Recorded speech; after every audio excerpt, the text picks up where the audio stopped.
Here's Dick Powell, transcribed as Richard Diamond, private detective.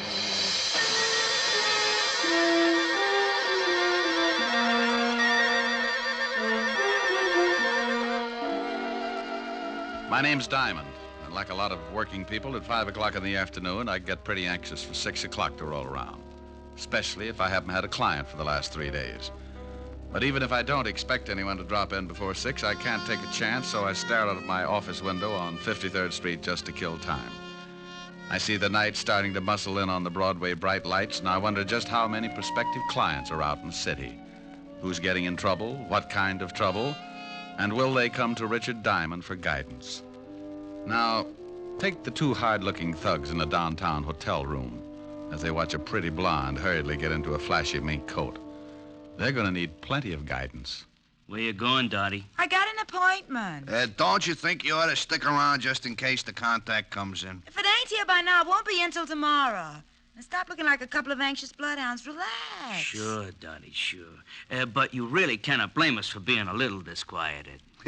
Don't she look classy, Al? Hey, who you gonna roll tonight, dollface? Your grandmother. Or ain't she out of Alcatraz yet? Hey, I don't like no cracks about my family. Well, what are you gonna do, Stan? People stop by the zoo every day. Now, please, no logomachy. Yeah, no, look, yeah.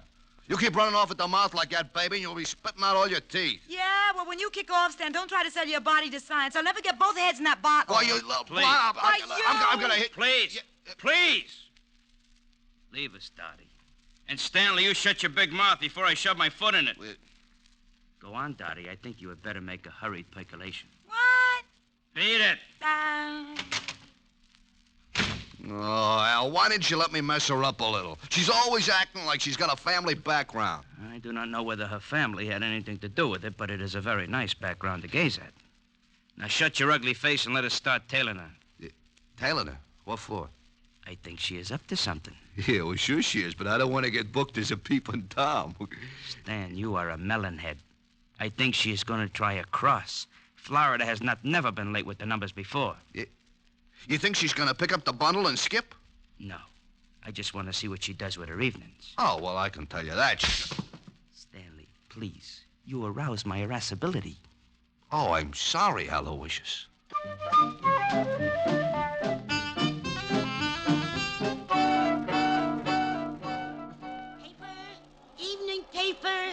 Paper. Evening, Glenda. Oh, hello, Horace. Times. You look tired. Hard day at the office? I stayed home. My wife's swell. Here's the Times. Yeah, thanks. Good night, Glenda. Good night. Papers. Evening papers. Have you got a late edition? Why, yes, right here, dearie. You got it? Yeah, in the purse. Put it down on the counter and look through the paper. Okay. Paper. Evening paper. What do you want me to do with the purse? Keep it till I meet you at the train. Sure, honey. It's good to be working again, ain't it, Dottie? I gotta go. They usually got a tail on me. I'll see you tomorrow morning. Relax. We're in the chips. Paper. Evening paper. Paper, sir? No, but I will take that purse. Purse? Oh, why, that nice young lady must have left it on the counter when she looked at the paper. Please, just extend your agent index and shove it over here. Why, I can't do that. It belongs to that young lady. Oh, look, it would make me very unhappy to have to shove all those nice old wrinkles around, but I am in need to possess one patent leather handbag. Now, if you will kindly move it in my approximate latitude, you old bat, we can dispense with all... Why, you poor excuse for a lowbrow gunnif. Madam. For 2 cents, I'd wrap a lead sap across your flat head. Well, hello, Glenda. Hello. How's business? Oh, Officer Quine. Aren't you on a little late? Yes, I've been changed to the 6 o'clock beat. Well, good evening, sir. Yeah, lovely. Good evening, officer. Say, haven't I seen you somewhere before? Hardly. I reside in Flatbush. Well, thank you, Mother. I do not see anything I want. Goodbye. He doesn't see anything he wants. What does he think you're running? A drugstore there? Hey, Al, I saw a cop. I am proud of you, Stanley. Huh? Now let us hurry around this corner. What, you think Dot and the old dame are cooking up something together? Stop here so we can watch the old dame. Stanley, to put it in your words, yeah, I think they are cooking up something. Oh, you figure she slipped the old girl the numbers? Your perception astounds even my Hey, observe. Oh, yeah. Your grandma is taking off and leaving the cop behind to watch the papers. Yeah, she's going in that building. She has got the purse. Stanley, stay here and await my return. Okay, but my feet are beginning to hurt. Go in a drugstore, purchase some Blue Jays. I shall be right back with the purse.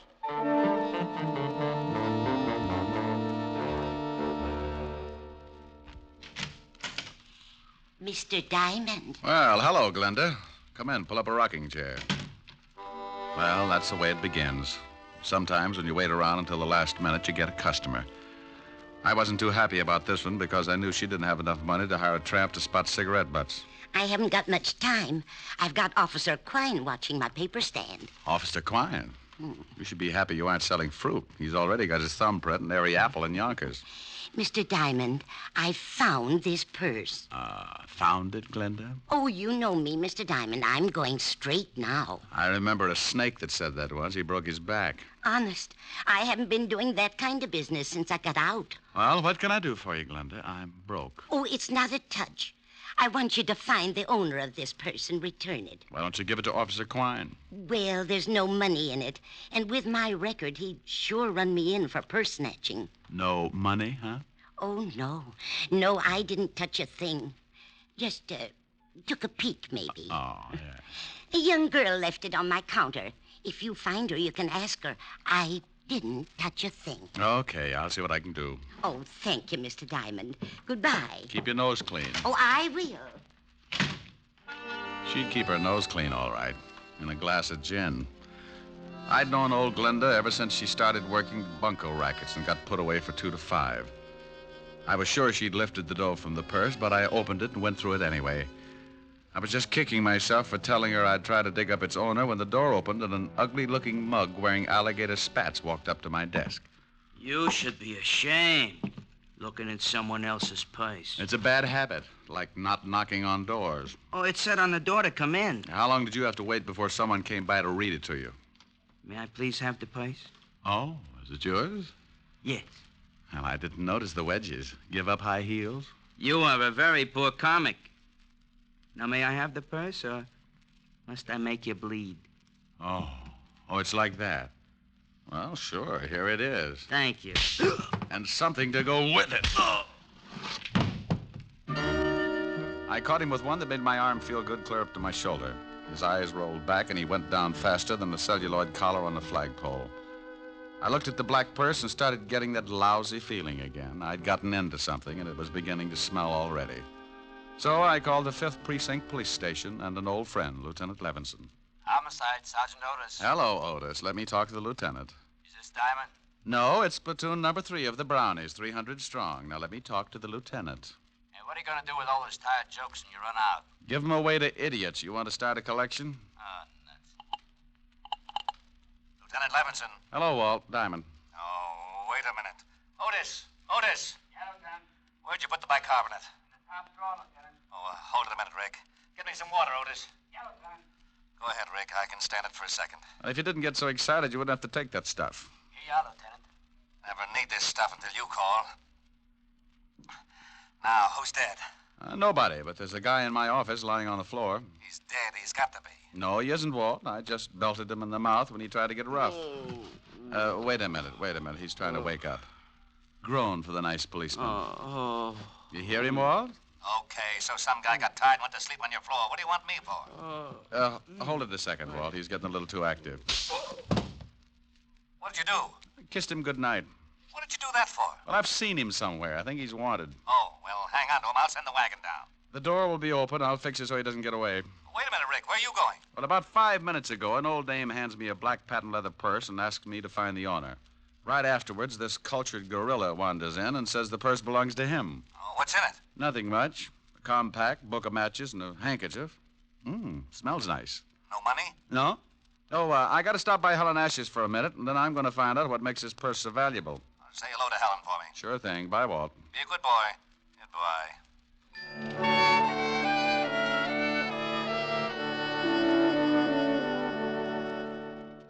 I got a rope out of my desk that I hung my socks on when I had time to wash them and tied the sleeping Garniff to a chair. I didn't know much about pocketbooks, but I knew someone who did, so I headed for 975 Park Avenue and a beautiful redhead named Helen Asher.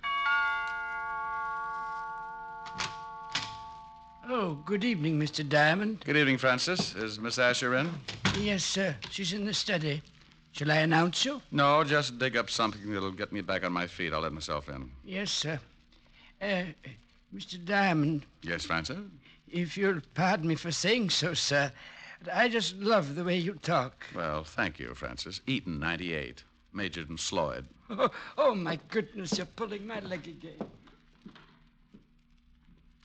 Anyone home? Rick, you got here. Hi. Hi. Well, since when did you start carrying a purse? Like it? Matches my complexion. Oh, you idiot. Take a look. Whose is it?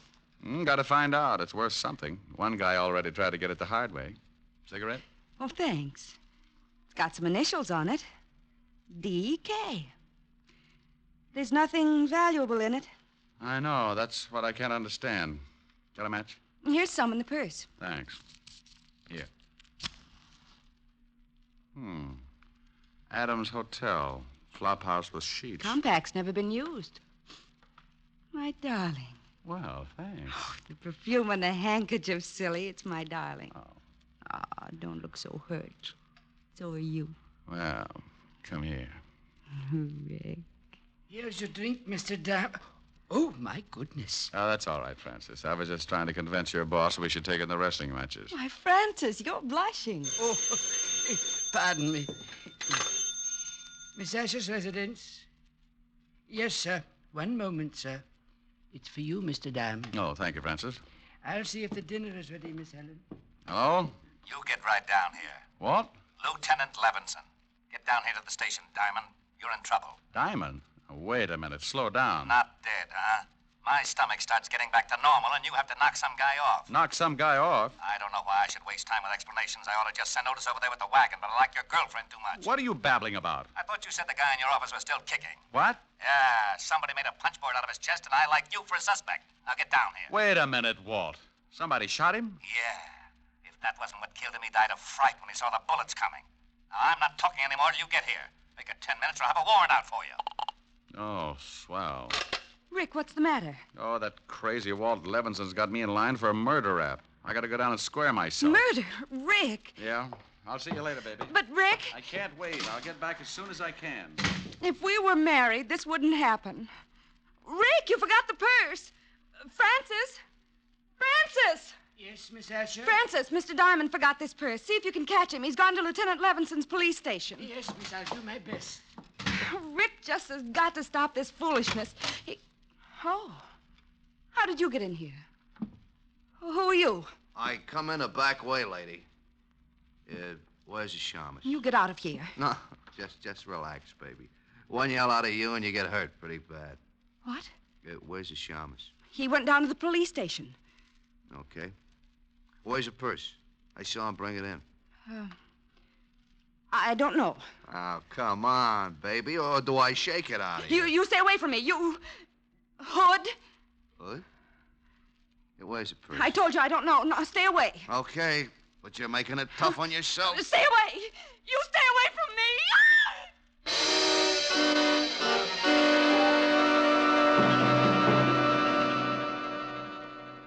With her head tucked underneath her arm, she walks the bloody tower.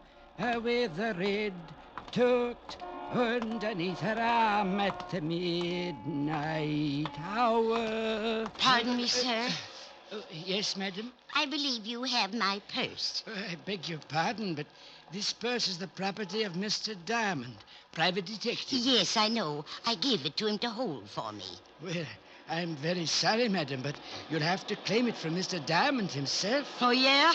Help! Police! Please, Oh, madam. Masher! Madam. Help! This man is trying to steal my purse. Madam, let go of my coat. This guy giving you trouble, Mother? He's trying to steal my purse. Help! Oh, he is, huh? Looks just the type. This'll learn you, Romeo. Oh, my. Pick on an old lady, will you? Come on, get up and fight.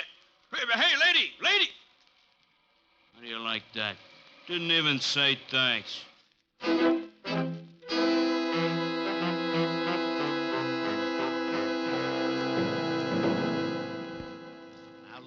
I don't care what you say. You told me you had a guy in your office. When my men got there, they found him tied in the chair with 3 bullet holes in his chest. He was making noises when I left. Some guys do that when they get shot. Oh, stop being an idiot. You know I didn't kill him. Yeah, I know it, but what do I tell the commissioner?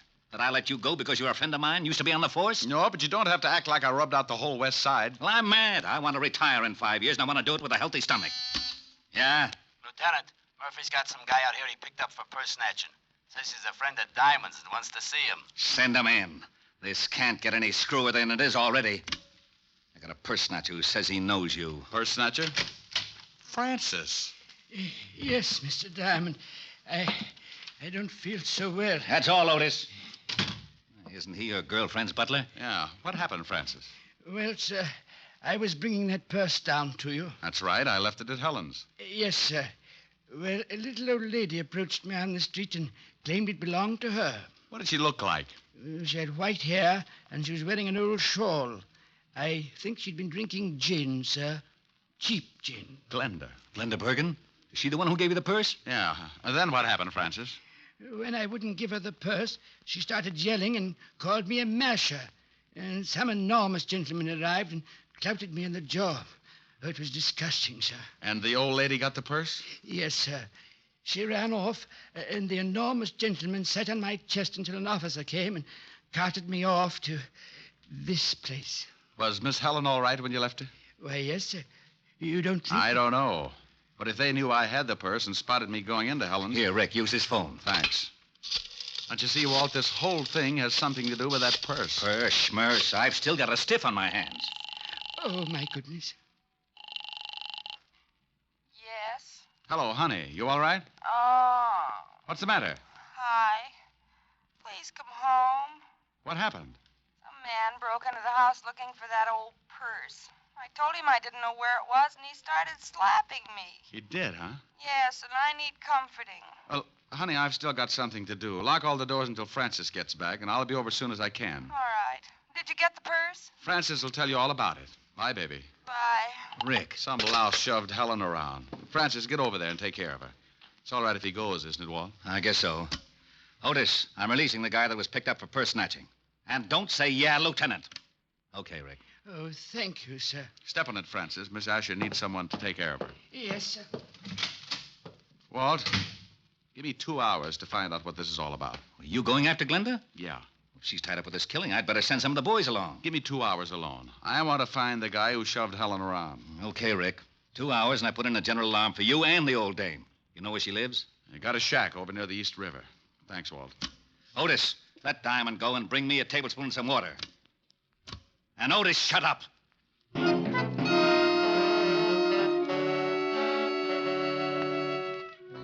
I grabbed a cab, and 20 minutes later, I was standing at the edge of the East River. The fog was rolling in, and pretty soon it'd be so thick you could put it in bales. Below me, next to the water, was a line of weather-beaten shacks, and one of them belonged to old Glenda. You want something, Mac? Huh? Oh, I didn't see you. Does old Glenda live in one of those shacks? Yeah, that one. Got a match? Oh, yeah. Yeah, keep them. Thanks. Forget it. No, wait a minute. Huh? Let me see those matches. I've forgotten all about them. What's the matter? You collect them or something? These I do. Sorry, pal. You'll have to get some others. Okay, sporty.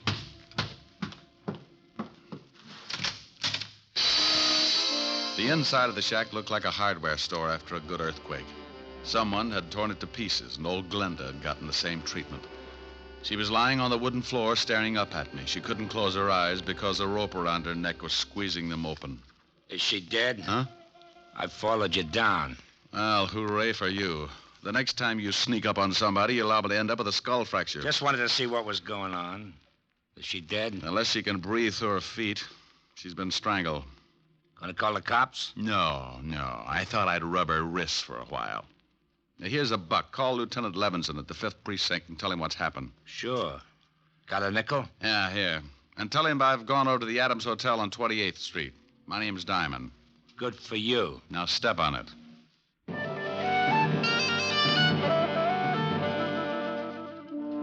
He left in a hurry, and I reached in my pocket and took another look at the book of matches I'd gotten from the black handbag. They were from the Adams Hotel on 28th Street, so I went over there fast. The sleepy night clerk showed me the register, and I found what I was looking for. I remembered the initials on the handbag were D.K. A Dorothy King was registered in room 306. I went upstairs. Yeah? I got a message for you. Slip it under the door. I'm not that skinny. What is it? It's from Glenda. Oh, wait a minute. All right, the door's open. All right, now shut it and come on in. Huh? Oh, what a lovely gun. Glad you like it. Now, what do you want? I just left Glenda. She's dead. What? Yeah, strangled.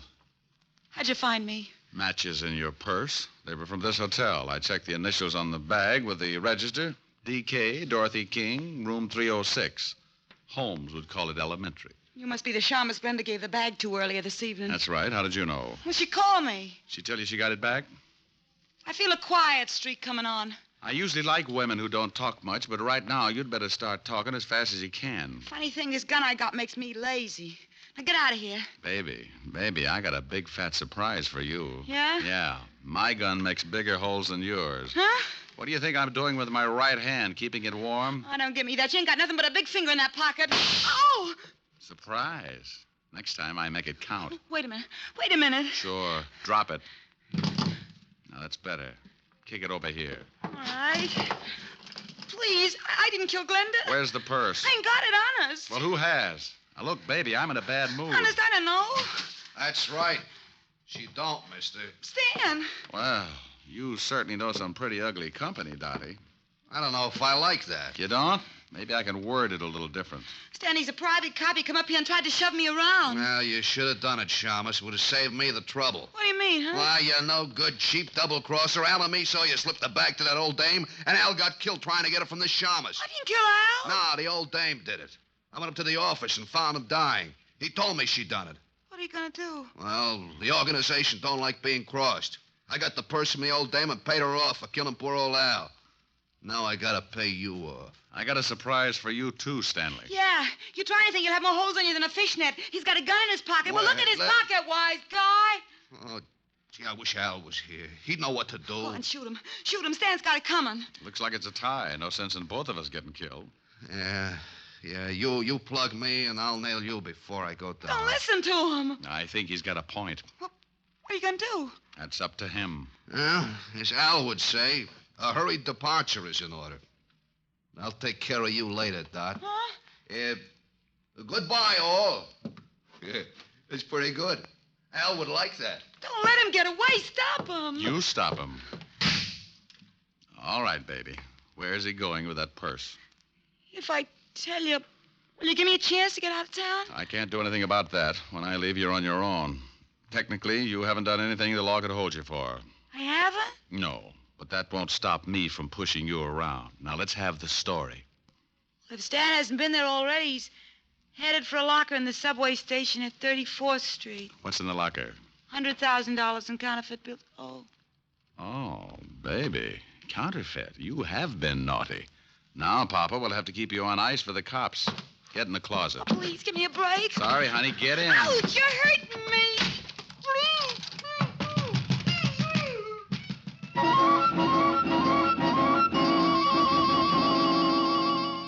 I went down to the night clerk and told him to tell Lieutenant Levinson when he got there about the blonde in the closet of room 306. The subway wasn't far, but Stanley had a head start and he was in a hurry. I ran the rest of the way. I went down the steps. A train was just pulling out when I spotted him. He'd just taken a bundle out of one of the lockers, and as he turned to go, I walked up behind him. Hello, Stanley. What? What you got in the box? The Shamus. Here, you take it. Oh! He tossed the package in my face and started running for the exit. But a crowd of people blocked his way, and when he saw me come up with my gun, he changed his mind. He turned and vaulted the turnstile, and I ducked behind the row of lockers. He had a gun, too. I tried to get a clear shot at him, but there were too many people. And then the frightened little guy did a stupid thing. He jumped down on the tracks and started running up the tunnel. Oh, look at that fool man. He's jumped down on the tracks. Stanley, come back here. You can't get anywhere that way. You said it, Mac. He's running uptown on the downtown side. Here's a corny line. Stop or I'll shoot. You won't get me. Stan, look out. There's a train coming. Look out.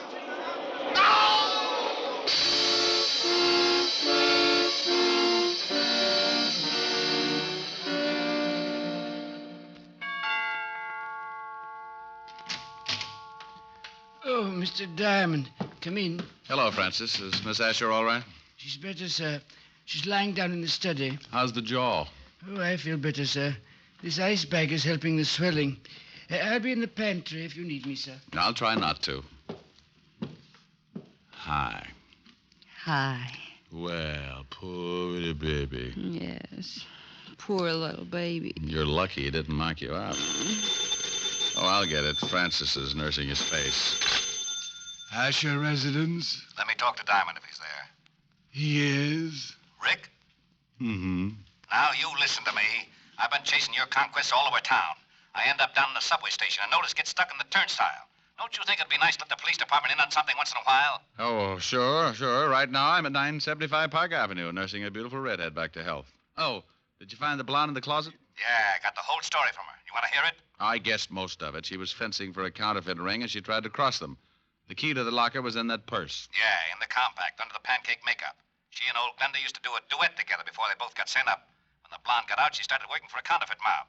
They'd stashed the dough in different subway lockers around town and used her to make the contacts. So she figured she could use the 100,000.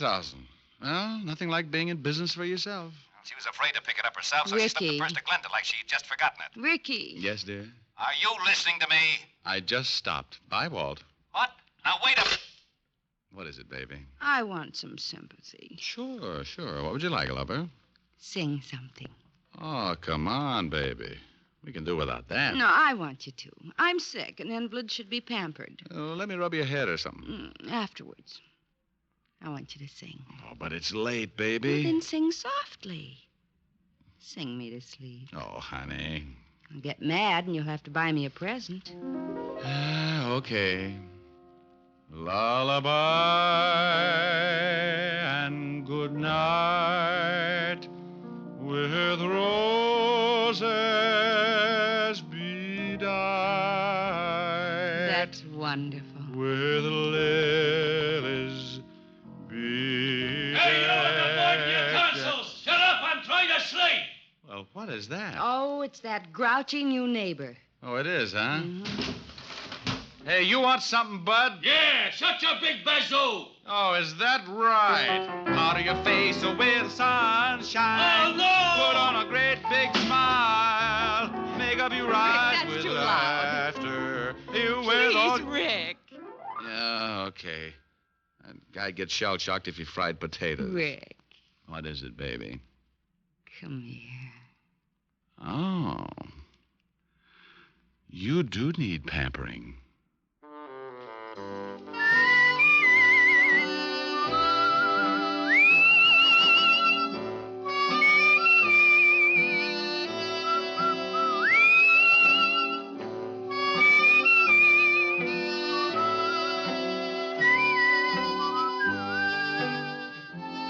You have just heard Richard Diamond, Private Detective, starring Dick Powell.